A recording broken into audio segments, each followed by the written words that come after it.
Trump has been nailed to the wall with these indictments. I mean, the deep state is going after him. They want to do everything that they can to rip him to pieces.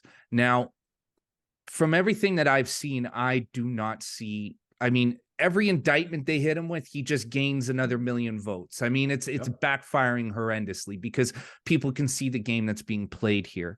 I do not see a scenario where Trump does a single day in prison for any of these supposed charges against him. Now, in your view, and this is my concern, is that they're going to try to assassinate him before the election, before he can get there. Do you have the same viewpoint? Do you think that the deep state tries to take him out because he's that much of a threat to their agenda? Yes. And I'll give you someone else that's right on line with you and I. It's Tucker Carlson. And he I don't know if you saw that interview, and he laid it out perfectly when he was interviewing Trump. They tried to impeach you 3 times. They tried to assassinate your family's character, destroy your businesses. Now they're trying to throw you into jail. They can't throw you into jail. The only thing left is to kill you, right? And that's what Tucker Carlson said. He said that all they're going to do, President Trump, is kill you. That's all they have left. So when I talk to people about this, I think I put it in this perspective. The crazy liberals have driven the ball. It's the 4th quarter in the NFL. They've driven the ball from the goal line, from the 1 yard line, all the way down to the 1 yard line, and they're about to score. And the only thing I have to do is destroy this man to get another 4 years and completely change America. Do you think they're going to just go, okay, we lost on the 1 yard line? No, they're going to do whatever they can. Now, I have interviewed and been interviewed by many people that also think that, and Douglas McGregor says the same thing.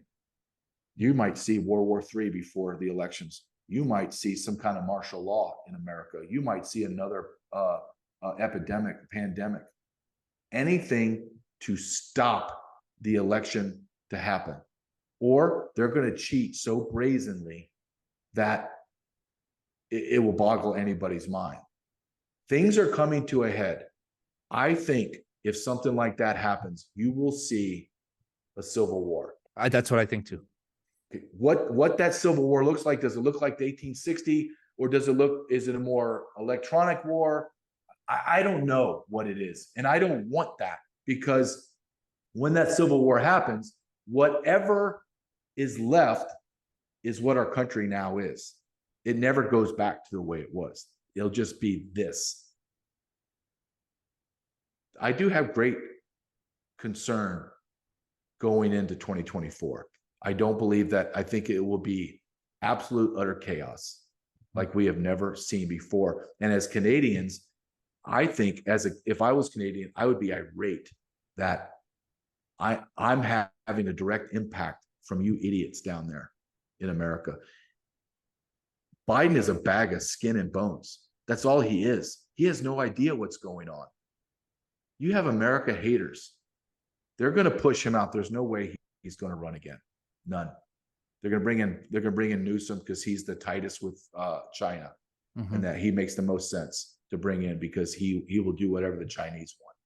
Yeah, I think also that's why so it's funny because you just said, Canada historically, I always say we're 5 years downstream from America, right? We tend to absorb the runoff of American culture, but I think in the case of this woke neo-Marxist ideology, it's actually ran the other way. I think we've exported a lot of our bullshit into your culture, and you can see it in Justin Trudeau recently going down and sitting down with Gavin Newsom. That's how I knew it. I was like, oh, there it is.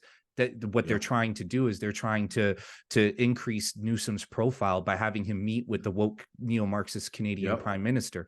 Now, here's my position. This is what I think.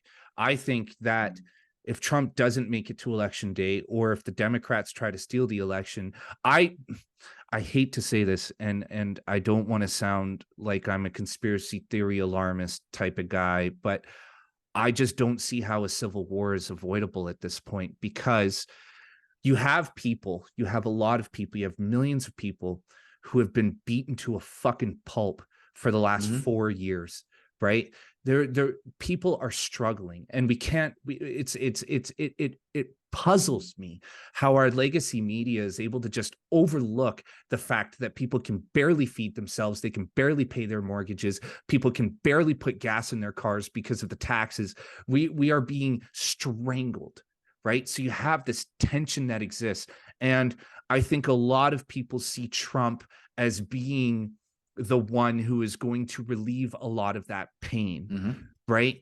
And so whether he is or not, that's up for debate, and we can debate that another time. But a lot of people see Trump as being the figure that's going to relieve that pain.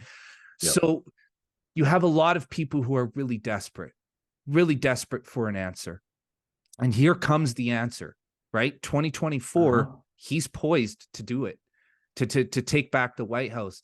And if for whatever reason anything gets in the way of him doing that, I see that being the trigger that's going to actually spark physical war.